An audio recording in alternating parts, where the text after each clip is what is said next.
This is our last week or our last project for ancient Egyptian art. We're going to be talking about the Great Sphinx and the pyramids.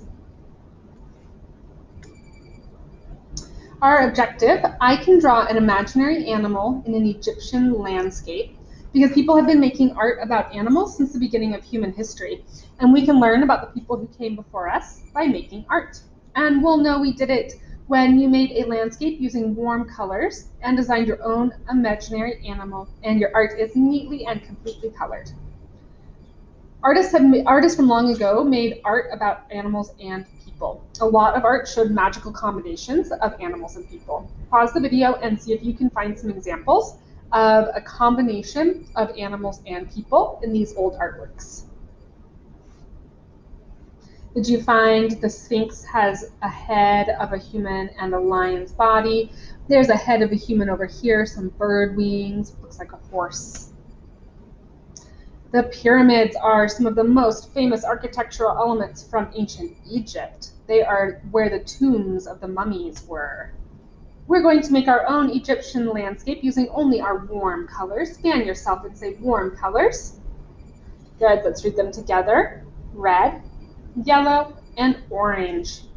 When you make your Egyptian landscape, you need to have at least one pyramid, and it uses only warm colors. You can see that I did a nice landscape with a sunset where my colors blend in together. See if you can get your colors to blend. There's a video at the end that shows me blending colors.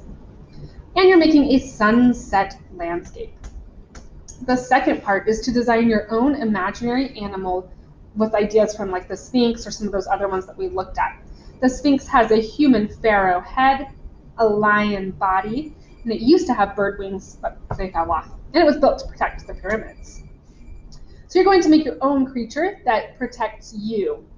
My head is in the way over here, but you can see that I drew an animal right here. You can see a better picture of it in a minute. You're going to draw a head, a body, and another detail. I have a cat head, a bear body, and a fish tail or a shark tail. Then you're going to cut out the pieces and glue them on your background.